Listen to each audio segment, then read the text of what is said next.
Así, perdón. Ahí continuamos con la grabación.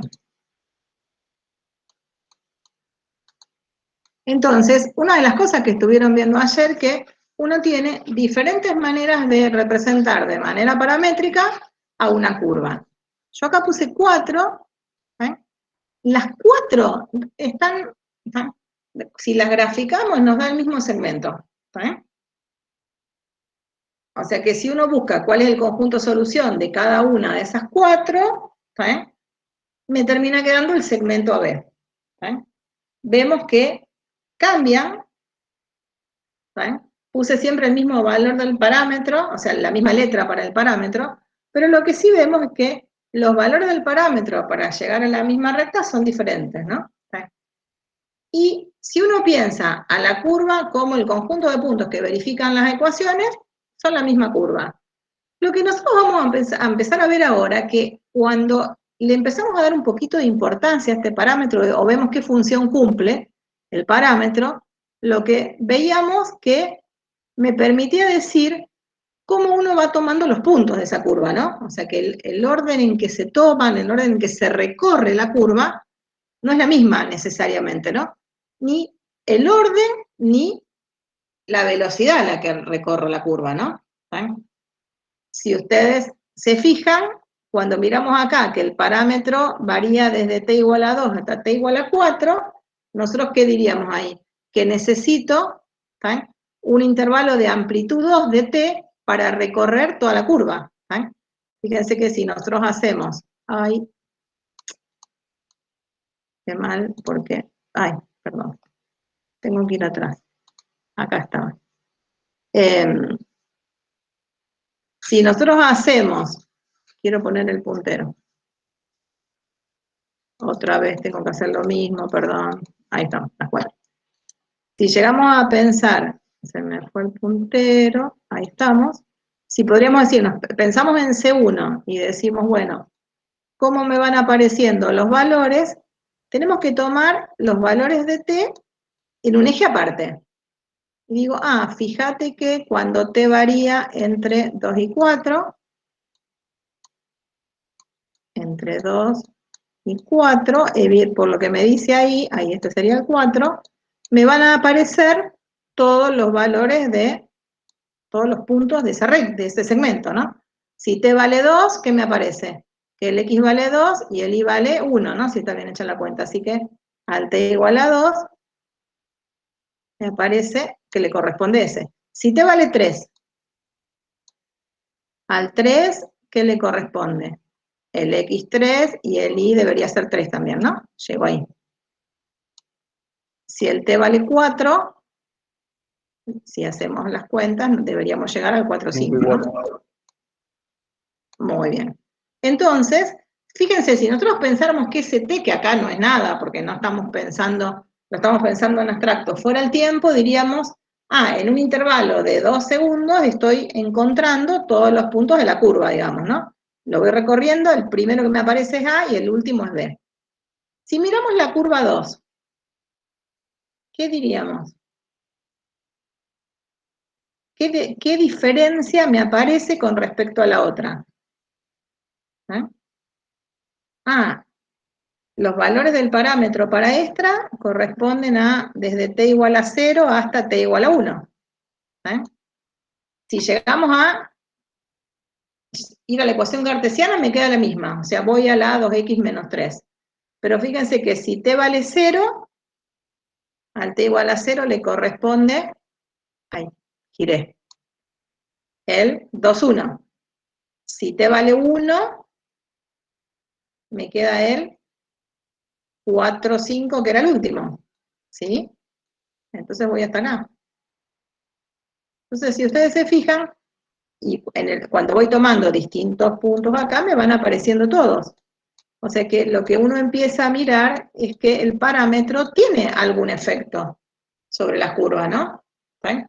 Y de alguna manera tiene que ver con un poco, y acá aparece ese concepto, con a qué ritmo voy tomando o sea, voy recorriendo los puntos. Evidentemente, en la que está dibujada en rojo, tardo más, si lo pienso en el punto, en ir tomando en ir recorriendo todos los puntos que en la curva C2. A pesar que desde la geometría la curva es la misma. Entonces se empezó a pensar en un enfoque diferente y en empezar a decir, bueno, pero entonces ese parámetro me está diciendo un montón de la curva. Y si vamos a la curva C3, me aparece todavía una diferencia más, que también la deben haber trabajado ayer, con que tiene que ver con, voy a cambiar otra vez el color, amarillo, que tiene que ver con, fíjense, si el t vale 0, o sea, el intervalo es el mismo que antes, pero ¿qué me pasa? Cuando t vale 0, al t igual a 0, ¿qué punto de ese segmento le corresponde? 2, 1. Al 0 le corresponde el 2, 1, X2 ¿no? y 1. Y 1. ¿Y al 1? Ahí, vamos a tener que hacer un cambio, ¿no? Y al 1, se me fue el mouse. Si el t vale 1, lo que me va a estar pasando es que me aparece, en el 1 aparece el 0, ¿no? Fíjense que ahí hay algo que dije que estaba mal, ¿no? Que tipié mal. Sí, porque queda 0, 3. Claro, fíjense que ahí nos queda el 0,3, o sea que en realidad empiezo en el mismo punto. Ay, no me aparece. Odio esto. No puedo escribir con el puntero acá. No veo la flecha, ¿será por el color? Ahí. Acá en el t igual a 1 me aparece en el t igual a 0, pero en el t igual a 1 me aparece el menos 3, 0, ¿no? Sí. Entonces fíjense que 0, 3. el 0 y menos 3, ¿no? Está bien, sí. Entonces, estoy sobre la misma recta, pero ¿qué me está pasando? Uy, en realidad con la curva esa, con el segmento que está ahí dibujado, tiene un solo punto en común. O sea que ahí hay que tener cuidado porque, no sé si cambiar el color, que a lo mejor es lo que no me deja ver lo que estoy haciendo. Lo que se ve ahí es que estoy dibujando, escribiendo en cualquier lado porque no lo veo, acá, ¿no? Que evidentemente lo que con esa parametrización y esos valores de t, lo que me está apareciendo es este segmento, ¿no? No el mismo. Sí son puntos que están sobre la misma recta, pero no sobre el mismo segmento. Y si nos fijamos, cuando uno piensa para qué lado uno recorre la curva, sería desde A hacia el otro punto que lo podríamos llamar C, ¿no? Así que esta que nos está apareciendo acá, es una representación de la misma recta en la que está contenido en el segmento AB, pero, en cualquier lado está hecho, pero no me sirve para representar al segmento AB. Y la última, fíjense que estoy representando una recta y aparece una parametrización que no es a partir de la geometría, porque dice, estamos llamando x a t cuadrado e y a 2t cuadrado menos 3.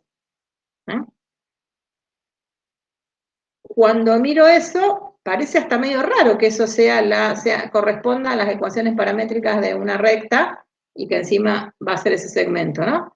Fíjense que si hacemos sustitución y buscamos la cartesiana, si el x es t cuadrado, en y pongo 2x menos 3, ¿sí? Así que estoy con la misma ecuación cartesiana, ¿no?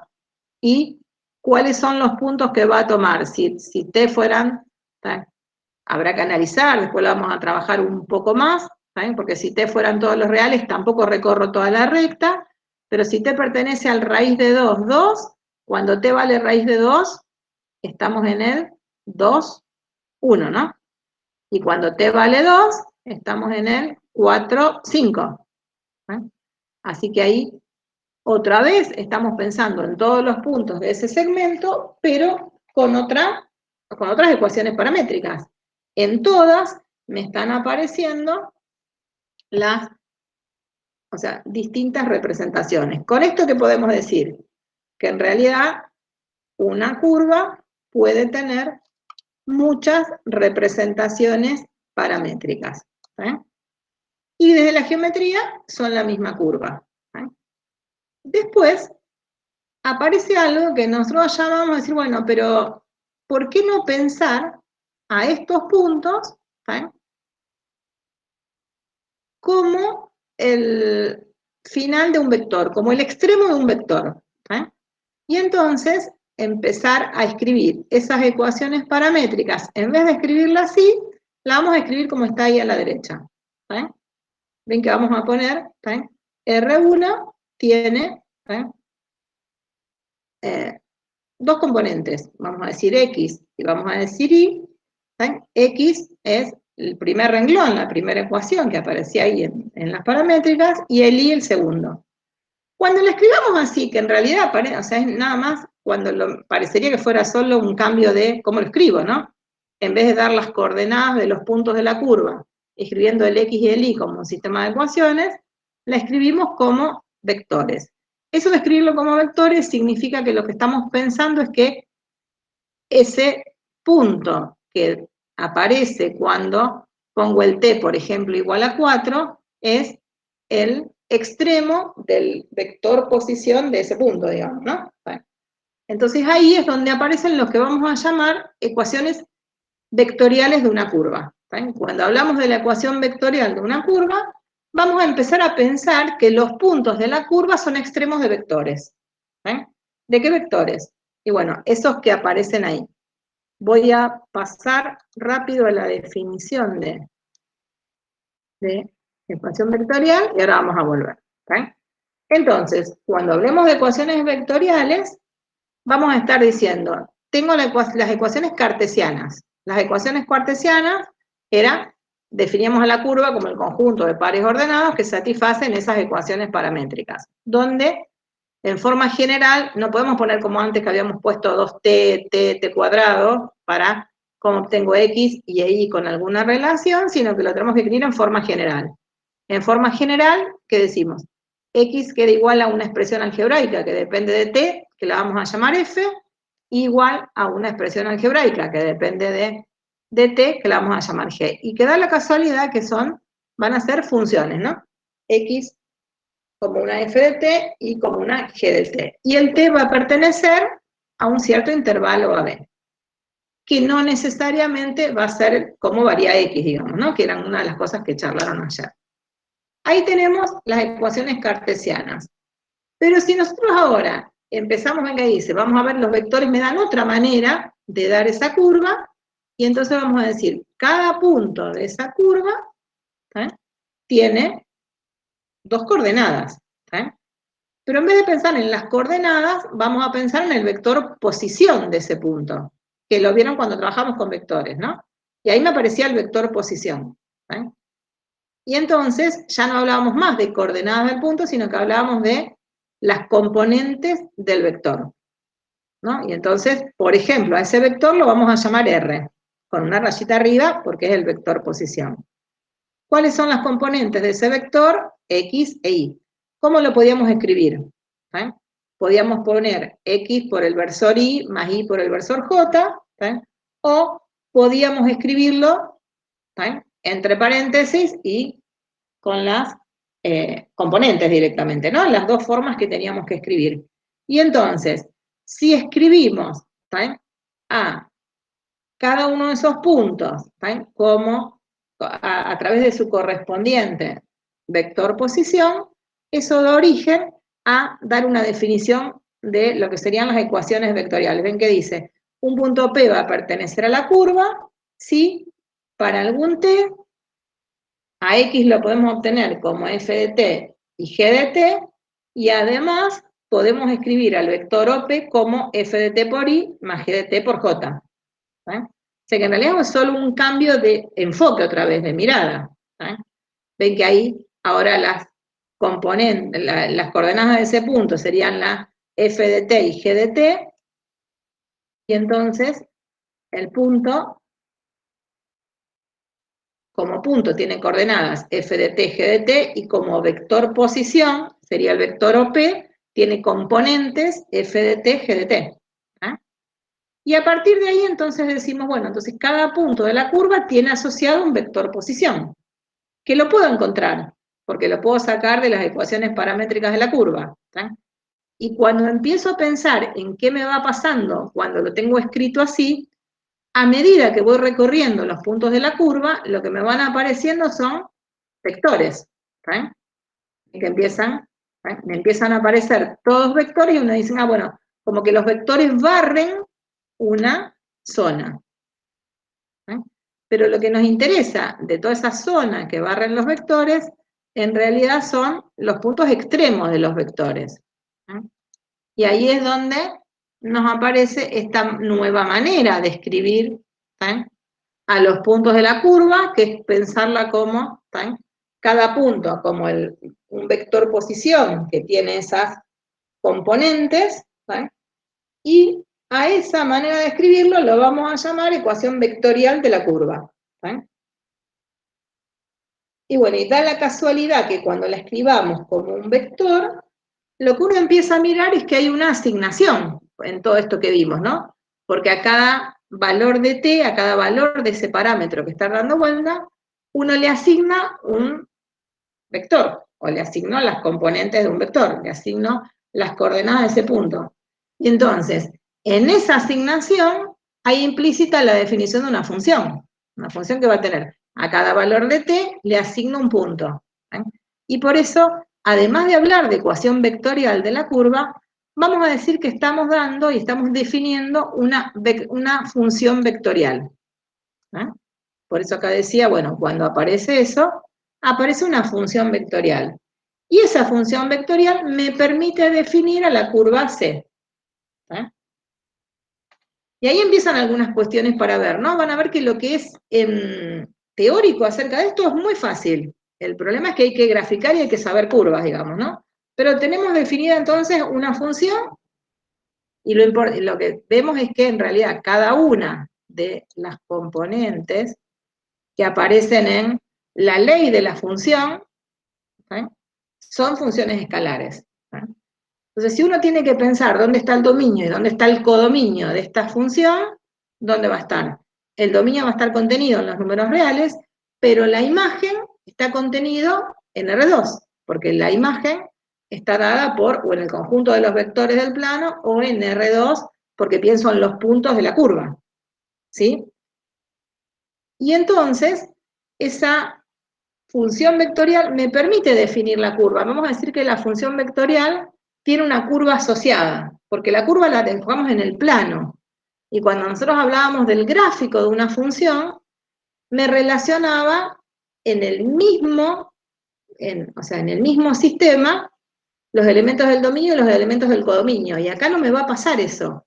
Acá el dominio lo vamos a tener como me aparece ahí, ¿no? O sea, ven que lo tengo como en otro sistema.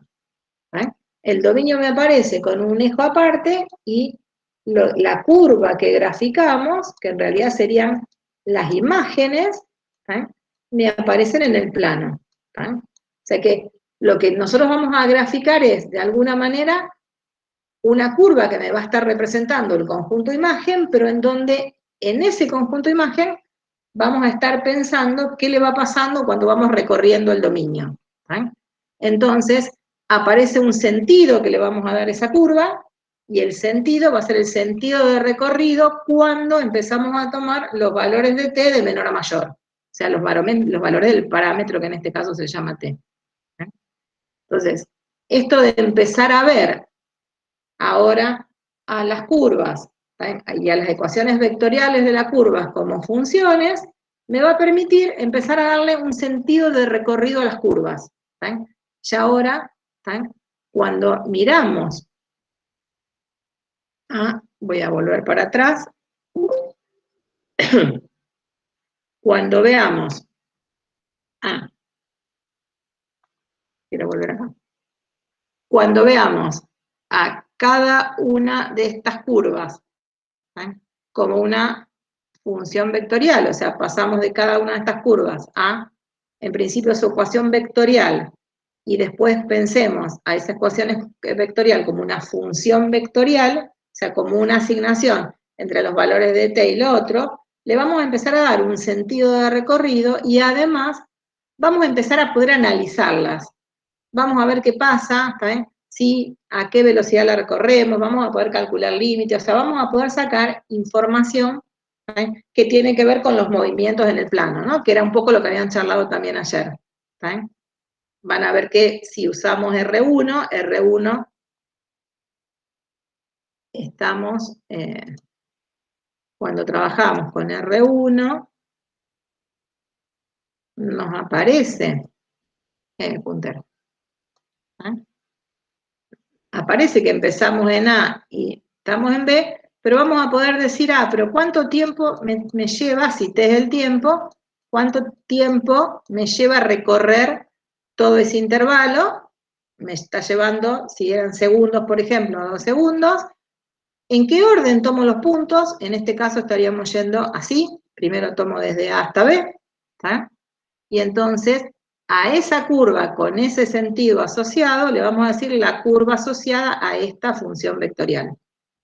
Cuando veamos la otra función vectorial, la gráfica es la misma, el sentido es el mismo si nos fijamos en esta, pero lo que me pasa es que recorro todos los puntos en menos tiempo. ¿Sí? Si eso fueran segundos, recorro todo este segmento en 1 segundo. ¿Sí? Y además, si me fijo y pienso en la ley asociada a esta función vectorial, con lo que pusimos antes, esta sería f de t, esta sería esa g de t, esta es f de t y estas son g de t, las leyes son diferentes. Entonces, si tengo leyes diferentes, las funciones son diferentes. Entonces, como funciones vectoriales van a ser diferentes y me permite decir diferentes cosas de las funciones, y además me va a permitir representar diferentes situaciones. ¿Sí? No es lo mismo, por ejemplo, una hormiga que esté parada en el punto A y que se mueva sobre esa recta hasta el punto B, ¿sí? Y que se mueva siguiendo la ley de R1 que siguiendo la ley de R2. ¿Por qué? Porque siguiendo la ley de R1, que diríamos, tarda, ¿saben? Si te es el tiempo, 2 segundos en llegar a B, pero si miramos R2, tarda 1 segundo en llegar a B. Entonces, esto de empezar a definir y trabajarlas como funciones vectoriales, me agrega mucha información y me agrega una manera diferente de ver a las curvas. ¿Eh? Por eso son tan importantes. Van a ver que lo que nos falta ver ahora es simple, no es difícil, para nada, pero sí son maneras de expresar las curvas y de ver a las curvas como funciones vectoriales que las vamos a tener que usar de ahora al final del cuatrimestre, para trabajar con lo que vamos a llamar que son campos vectoriales, ¿eh? Con campos escalares, cuando tengamos que integrar, esta manera de representar a las curvas nos va a servir de base, digamos, ¿no? Van a ser muy importantes. Por eso decimos, y esto es lo que tienen en el libro tal cual, en la 1, todavía tenemos tiempo, que cuando pensamos en funciones vectoriales, es como que estamos pensando que uno tiene en el plano un punto que se va moviendo, ¿ven? Que dice, tenemos un punto que en un instante t está parado en algún punto del plano, y ese punto del plano se da a través de dos funciones, una f de t y una g de t. La f me da cuál es la coordenada en x del punto P, y la y cuál es la coordenada en x en y del punto P, y que cuando pienso, y lo pienso como un vector a esas imágenes, ¿saben? Ahora uno habla de componentes, digamos, ¿no? Y uno dice, ese vector r de t es el vector posición del punto, ¿no? O sea, no es más que el vector posición. ¿Eh? Y la curva, que se forma con todos los extremos de los vectores posición cuando uno va recorriendo todos los valores de t, se llama curva asociada a esta función vectorial. ¿Eh? Por eso dice, bueno, a eso lo vamos a llamar función vectorial, el dominio va a estar contenido en los reales, y a cada número real o a cada número real que esté en el dominio le vamos a asociar un vector. ¿Eh? ¿Y dónde lo vamos a dibujar? Y si ese vector posición está en el plano, lo vamos a dibujar en el plano. ¿Eh? y hablamos de curva asociada. Lo otro es, en realidad, empezar a hacer práctica. Vamos a tener que hacer ejercicios de ver cómo hacemos para trabajarlas. Y a partir de ahí aparecen las definiciones de límite, de derivada y de integrales de estas funciones vectoriales. Y asociadas a esas definiciones de límite, derivada e integrales, aparecen también las propiedades, ¿no? Cómo generalizamos esas propiedades.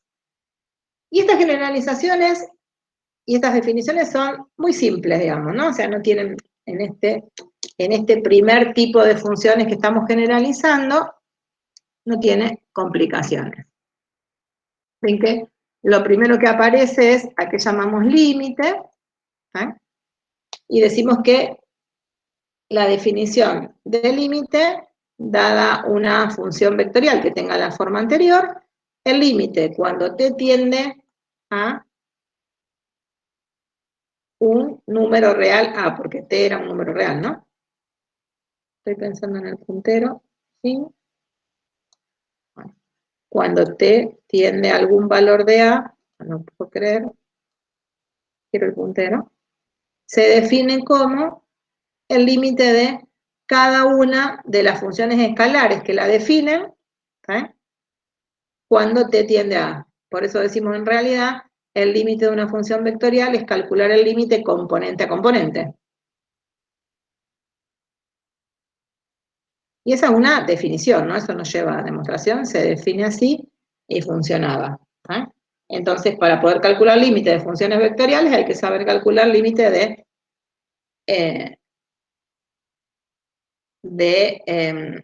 las funciones escalares, ¿no? ¿Qué me está diciendo? Y en realidad lo que me voy fijando es qué le pasa a la componente en X y qué le pasa a la componente en Y. Y cuando miro qué le pasa a las dos al mismo tiempo, me aparece el límite de esas curvas. Así como aparece la definición de límite, aparece la definición de continuidad. Cuando una función de este tipo será continua, cuando el límite coincida con la función en el punto. Por ahí vamos a usar cuando necesitamos calcular un límite, sobre todo cuando queremos ver los comportamientos, digamos, ¿no? Y vamos a calcular, no vamos a hacer ninguna demostración con límite, sí, es como que a calcular límites componente a componente, en cada componente valen todas las propiedades que vimos para funciones escalares. Con eso nos vamos a conformar. Sí vamos a trabajar con el concepto de derivación e integración, digamos, de estas funciones. Y fíjense, el concepto de derivada vuelve a ser parecido, ¿no? Porque nosotros, ¿qué tenemos que hacer? Y acá, en principio, lo estamos dando abstracto. El concepto de derivada va a estar ligado con alguna velocidad, y va a tener también una interpretación física y una interpretación geométrica. Estuvimos más viendo la interpretación física con estos ejemplos y lo que estuvieron viendo ayer con Alcides, ¿no? Que tenía que ver con, pero entonces, seguramente la derivada va a tener que ver con la velocidad, digamos, ¿no? A qué velocidad estamos recorriendo la curva, ¿sí? Y la interpretación geométrica, vamos a ver, es muy probable que tenga que ver también con alguna recta tangente que esté dando vuelta por ahí. ¿Alguien escribió en el chat? No, profesor. No. Bueno, entonces ahí aparece la definición de derivada. Y empezamos a... Debe ser alguien que está queriendo entrar. Es una definición, pero también la vamos a empezar a ver cómo, y vamos a empezar a analizar cómo generalizamos el concepto, digamos, ¿no? El de límite, como es muy particular y es una definición, acá es una definición, pero una definición que tiene mucho que ver con la definición que estábamos trabajando antes, ¿no? Cuando nosotros trabajábamos con una función escalar cualquiera, ¿cómo se definía la derivada? ¿No? Si teníamos HG, que sé yo, vamos a llamarla P de X, una P que era una P de X. La derivada de esa P, ¿cómo la habíamos definido? ¿Se acuerdan?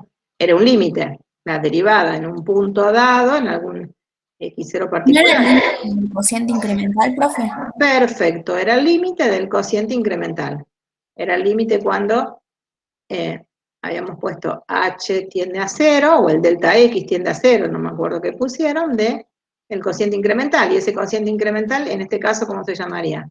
Delta p o el delta i sobre el delta x. ¿Está bien? Esto era el cociente incremental, y no sería delta p sobre el delta, me terminaba quedando, está bien que puse el delta x, pero que tengo que, cuando poníamos ese cociente incremental ahí, quiero borrar, porque está bien lo que están diciendo, bueno, podríamos haber puesto así, el delta x tendía a 0, y acá en vez de poner h, pueden haber puesto delta x tendiendo a 0, pero también ese delta x lo podíamos haber llamado h, digamos, ¿no? Le quise poner h directo por como está escrito en el otro. Pero a eso lo llamábamos cociente incremental, variación de la variable independiente dividido la variación de la variable dependiente para, teniendo un x0 y un x1, por ejemplo, y me fijaba qué le pasaba a ese cociente cuando el delta x se hacía muy chiquito, ¿no? Esto que estaba acá adentro, que era el cociente incremental, desde la interpretación física era la velocidad promedio, ¿sí?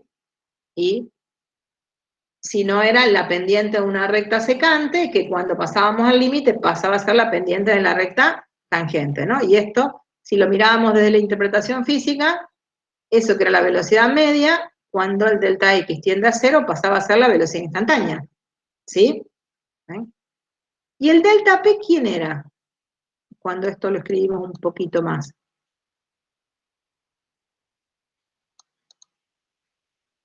Ese delta p era, en principio que habíamos dicho, si poníamos delta x, ¿se acuerdan que poníamos? Era la p calculada en, si quieren le ponemos x0 acá para que no nos confundamos, era en x0 más delta x, o más h, como lo quieran poner, no sé cómo lo vieron con Vale y con Ale, ¿no?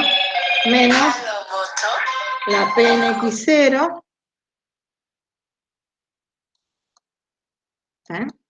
la estoy llamando p para que no se nos mezcle con las letras que están dando vuelta en el otro, sobre el delta x, y uno que decía, si ese límite existe y es finito, es la derivada en el punto, si que el igual ese que yo puse ahí directamente estaba condicionado a que el límite exista, ¿sí?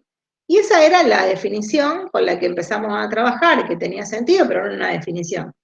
Y después la interpretábamos.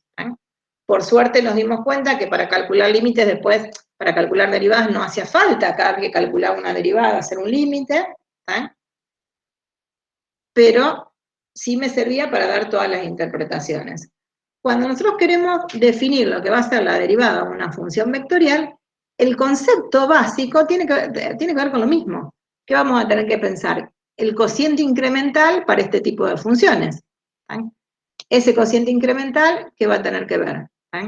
Un delta arriba, que va a ser el delta de la variable dependiente, la o las, y en el denominador, la variable independiente. Si nos fijamos, el dominio de una función escalar y de una función vectorial está contenido en el mismo conjunto, tenía que ver con que los dos eran números reales. Así que lo que acá llamamos delta x, si la variable independiente se llama t, sería un delta t, ¿no? Que acá está representado por la letra h. Y lo que vamos a tener que hacer es que ese h tienda a 0, o que el delta t tienda a 0, ¿sí? O sea que este denominador es el delta de la variable independiente. Y el numerador, que está pensado acá, debería ser el delta de las imágenes, ¿no? Así que debería ser un delta R. Lo que tengo, y que me va a cambiar ahora cuando lo analicemos, es que lo que tengo ahí es una función, ¿no? O sea, en realidad, en teoría funciona la misma definición, el delta sería la R calculada en x0 más h, o x0 más delta x, menos la función en x0. Pero cuando vaya a reemplazar por las imágenes, la imagen de cada una, ¿no? Cuando reemplace r de t por lo que corresponda, y este en t más h, lo que tengo son vectores. O sea, ahí tengo una diferencia importante, ¿está bien? O sea que ahí voy a estar calculando el límite, ¿está bien?, de una función vectorial, el límite de un vector, que por suerte lo definimos antes, ¿está bien?, que por ahí es donde lo vamos a usar, ¿está bien? Pero sí, la forma de la definición es la misma, digamos, ¿no? O sea, estamos trabajando con lo mismo. A ese delta R lo vamos a llamar vector desplazamiento, ¿está bien?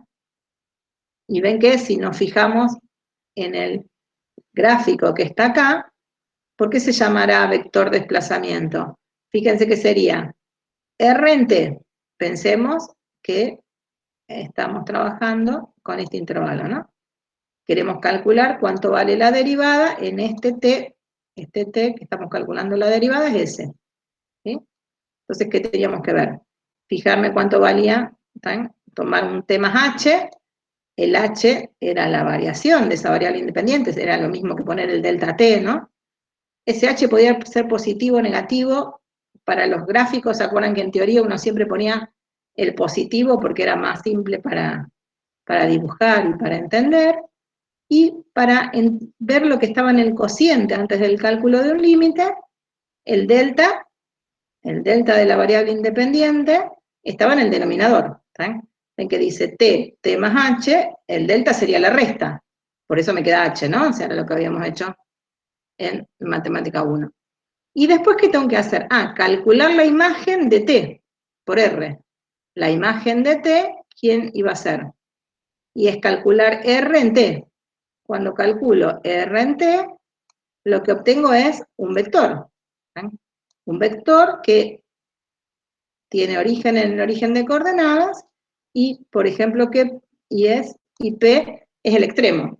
Ese punto P, que es el extremo, va a ser el punto que va a estar en la curva que vamos a llamar curva asociada a esta función vectorial. Y eso uno lo podría hacer para todos los puntos en ese intervalo, pero para calcular este delta promedio me voy a fijar en el punto final, en T más H. En un T más H me va a aparecer otro vector y va a corresponder a un punto que va a ser el punto Q.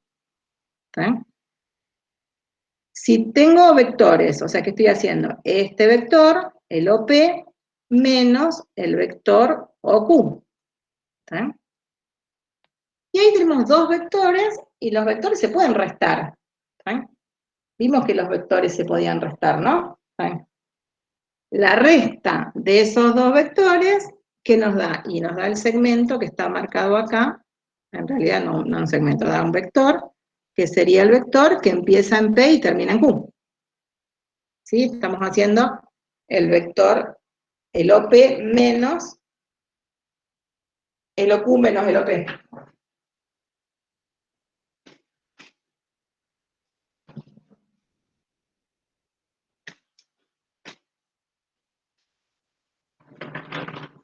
¿Sí? Entonces, esa diferencia la veo ahí, ¿no? Me aparece ese vector. ¿Ven? Ese vector es lo que vamos a llamar delta R, y lo vamos a llamar vector desplazamiento. Fíjense, si nos fijamos, cuando t varía desde t a t más h, ¿eh? Lo que nos va pasando, si esa es la gráfica de la curva asociada, ¿eh? Lo que nos está pasando es que los puntos que nos van apareciendo son aquellos puntos que van desde P hasta Q. ¿Eh? Serían todos los puntitos estos, ¿no? Tomamos estos puntos de la curva, pero nosotros estamos considerando dos puntos solos, el P y el Q, y estamos haciendo la diferencia entre esas dos imágenes que las estamos pensando como dos vectores. Entonces, cuando resto vectores me da un vector. No me aparece la curvita, sino que en realidad me aparece este vector. ¿Sí? Ese vector es el que vamos a llamar vector desplazamiento. Si el módulo de ese vector es más grande o más chico, algo me va a estar diciendo, ¿no? Después lo vamos a ver. Pero eso es lo que estaría representando lo que me aparece en el numerador, ese vector desplazamiento. ¿Eh? Y estamos haciendo ese vector desplazamiento dividido el h, que en realidad es un número y es un número que tiende a 0. ¿Eh? Bueno. ¿Qué me pasará ¿está bien? Y cuando hacemos tender el h a 0, ¿está bien? Lo que nos va a quedar es un vector, porque lo que vamos a estar haciendo es el límite componente a componente, y me vuelve a quedar un vector, ¿está bien? Y ese va a ser el que vamos a llamar, ¿está bien?, el límite, la derivada de R en T0, siempre y cuando ese límite exista y sea finito. ¿Qué le pasa en el gráfico? Y empieza a ser hasta un poco equivalente a lo que habíamos hecho. Si achicamos el h, porque nosotros queremos pensar qué va pasando cuando el h tiende a 0, digamos, ¿no? Si el h es más chico,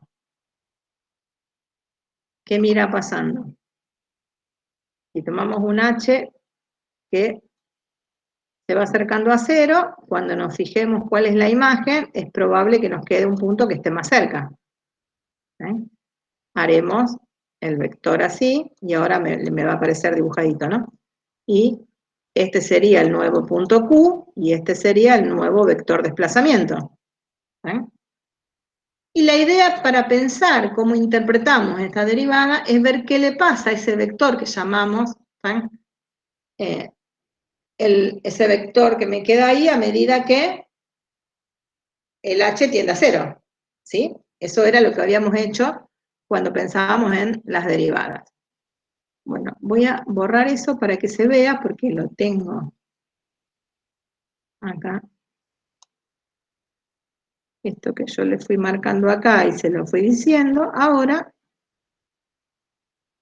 me lo va a marcar un poquito esto para repetirlo y para que lo veamos. Quiero ir a pluma otra vez, ¿ven?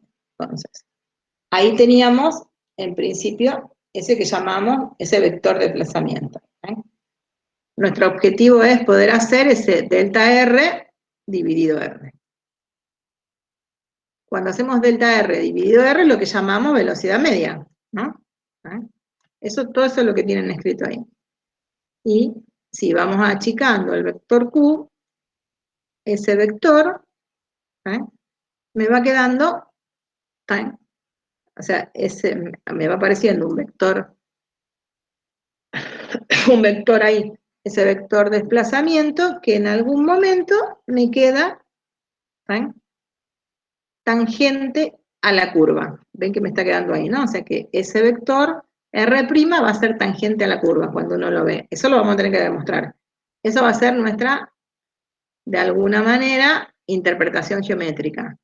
Y la interpretación física va a ser que lo que me va a estar dando ese vector es la velocidad instantánea, cuando estamos en P y nos movemos,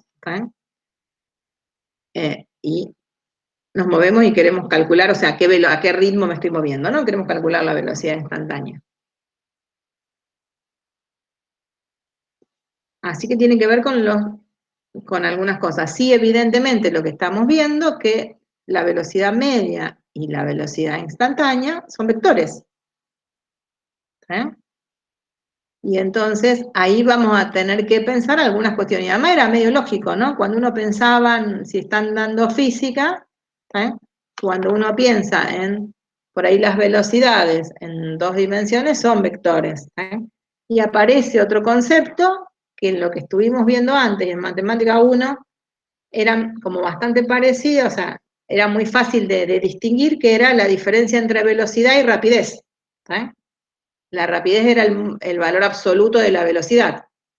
Cuando hablemos de rapidez, con estas funciones relacionadas con las funciones vectoriales, como la velocidad instantánea es un vector, la rapidez, en vez de decir módulo, va a tener que ver, en vez de decir el módulo, va a tener que, el valor absoluto va a tener que ver con el módulo de ese vector que está dando vuelta, digamos, ¿no? O sea que la rapidez va a tener que ver con los módulos, y por eso ahí está definida, ¿no? Vamos a hablar de rapidez promedio a hacer el cociente entre el módulo del vector desplazamiento y h. Y si hacemos el límite cuando h tiende a 0, ya ahora del módulo del vector desplazamiento dividido h, que eso sería un límite común, porque el módulo del vector desplazamiento es una función escalar, se va a llamar rapidez promedio y rapidez instantánea. Entonces, cuando trabajemos desde las interpretaciones físicas con las funciones vectoriales, nos empiezan a aparecer 2 conceptos y que ya no son, o sea, no se sacan tan directamente uno con respecto al otro, ¿no? Va a aparecer el concepto de velocidad media y de velocidad instantánea, que son vectores, y aparecen los conceptos de rapidez promedio y de rapidez instantánea, que en realidad son números. Y entonces ahí aparece una diferencia que en los problemas y cuando lo trabajemos lo vamos a ver bien. No sé qué hora es. 1:30. Bueno.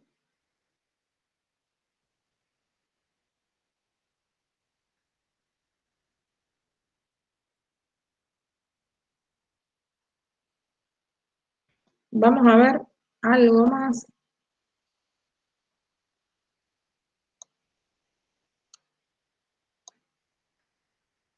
Algo, y que está dado como un teorema, digamos, ¿no? Y que tiene que ver con el cálculo. Están todavía, chicos, ¿no? Vamos a agregar esto, agregamos esto, vemos un poco cómo vamos y dejamos.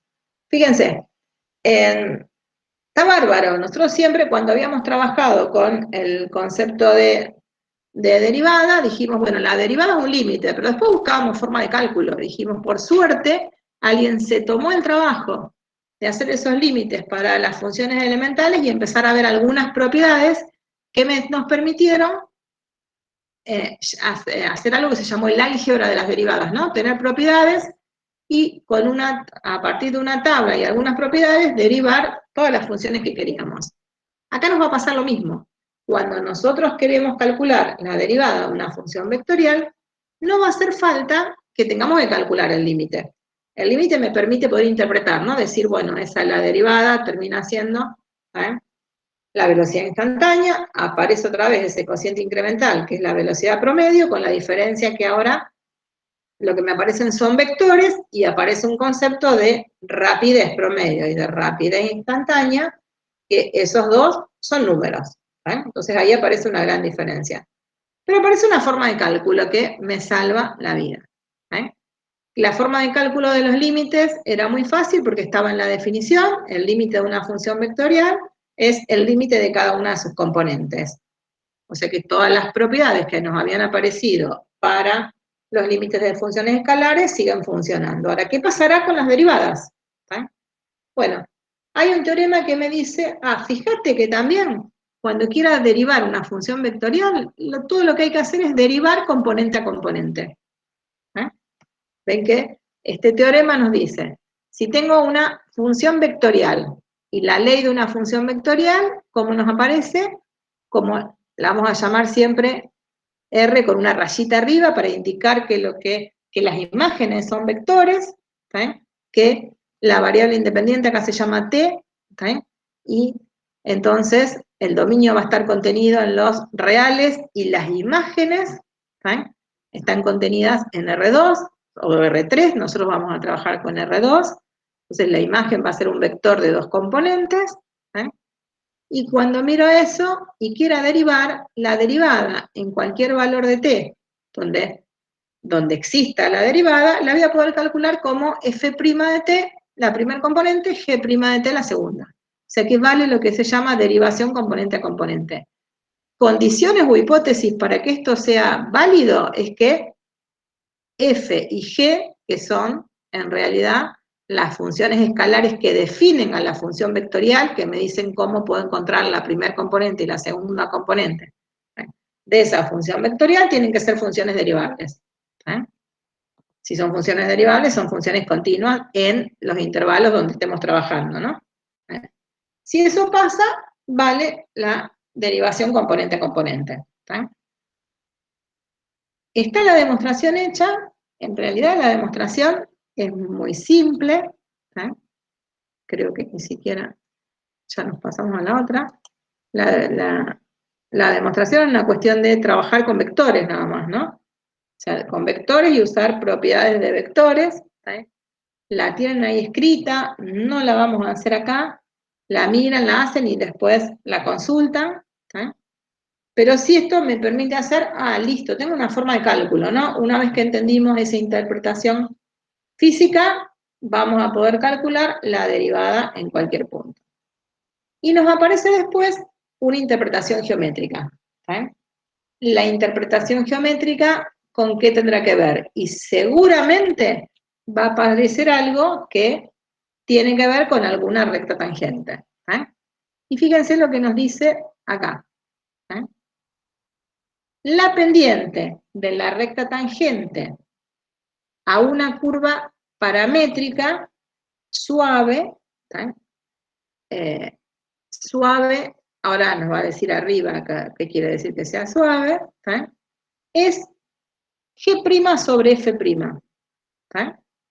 Dice, esto significa que el vector de componentes F' de t, G' de t, es un vector paralelo a la recta tangente. Este vector es R' de t, por eso concluimos que el R' de t es tangente a la curva en el punto. ¿Sí? O sea que algo que sospechábamos, y ahora lo vamos a ver que es cierto, es esto de decir, esto que dice acá. ¿Sí? Dijimos, si en un punto calculamos la derivada de esta función vectorial y tenemos la curva, que es la gráfica asociada a la función vectorial, ¿sí? Y es R de t, ¿sí? R' de t va a ser un vector. ¿Sí? Si R de t es este, ¿no? Estamos pensando en este. ¿Sí? El vector R' de t, si existe, ¿qué posición va a tener? ¿Sí? Es un vector que es tangente a la curva, o sea, vamos a poder dibujar la recta tangente a la curva esa, que la sabíamos, si teníamos las ecuaciones cartesianas, las sabemos hacer, y el vector R' de t, el R' va a estar contenido en esa recta, por eso decimos que el R' es un vector tangente. ¿Sí? Puede, en realidad, tener un sentido o el otro a partir de t. ¿Sí? Habrá que ver cuál es. Pero sí, el vector R', que tiene componentes F', G', es un vector tangente a la curva en ese punto. ¿Sí? Así que tiene bastante que ver con esto de pensar que la derivada en un punto, en una curva cualquiera, la derivada me daba la pendiente de la recta tangente, ¿no? Así que ahí estaríamos diciendo, quiero repetir, en realidad quiero que se me vaya todo eso.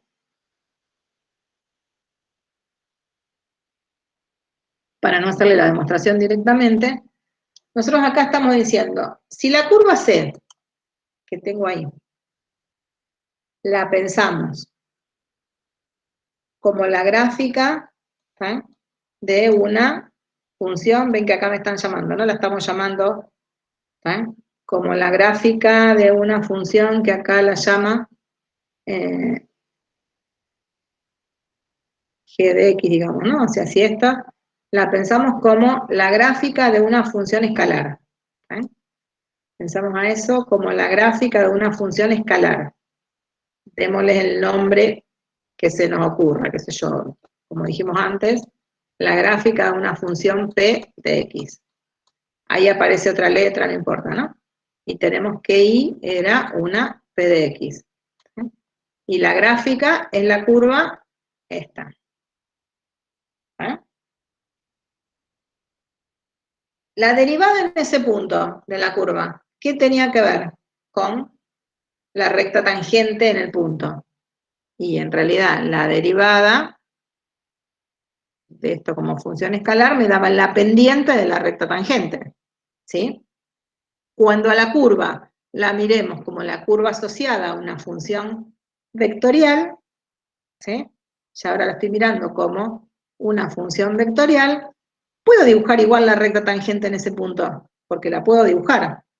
Y ahora, ¿qué relación hay entre esa recta tangente y la derivada de la función vectorial? Es que el vector R', que era el vector derivada en ese punto, es un vector paralelo a la recta tangente, porque ese vector es tangente a la curva también. ¿Eh? Entonces, hay una relación entre las dos, ¿no? O sea, y la demostración de que el vector R' es paralelo a la recta tangente, y por eso decimos tangente a la curva también, tiene que ver con pasar de las ecuaciones vectoriales o de la ecuación cartesiana a la ecuación de las paramétricas a la cartesiana y ver cuál es la pendiente de esa recta y relacionarla con un vector. ¿Qué es lo que está hecho ahí? No lo vamos a hacer ahora porque opino que se van a complicar si lo hacemos ahora. Lo vamos a hacer después que hayan hecho algunos ejercicios. Esto está planteado como un ejercicio también. Y aparecen algunos vectores, velocidad y aceleración.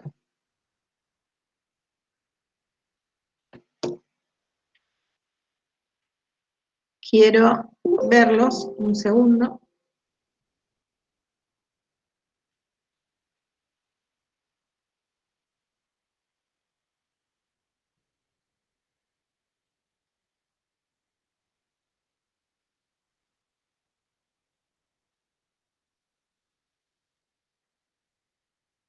Bueno, algunos estamos, todavía seguimos siendo unos cuantos. ¿Van entendiendo, chicos?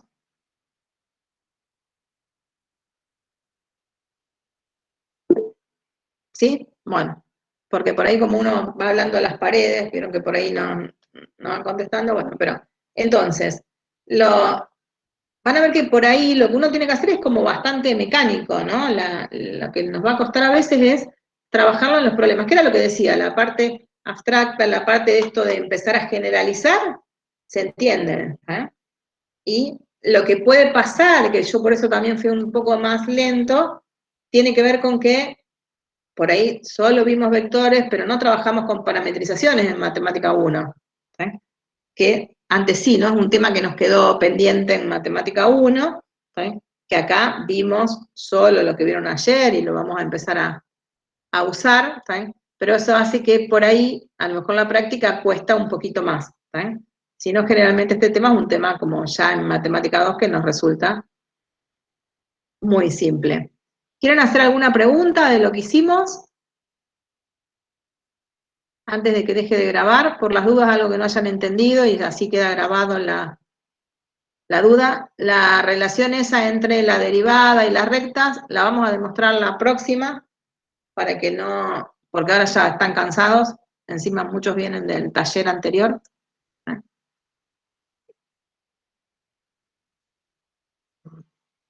Lo bueno es que fueron entendiendo entonces. ¿Sí o no?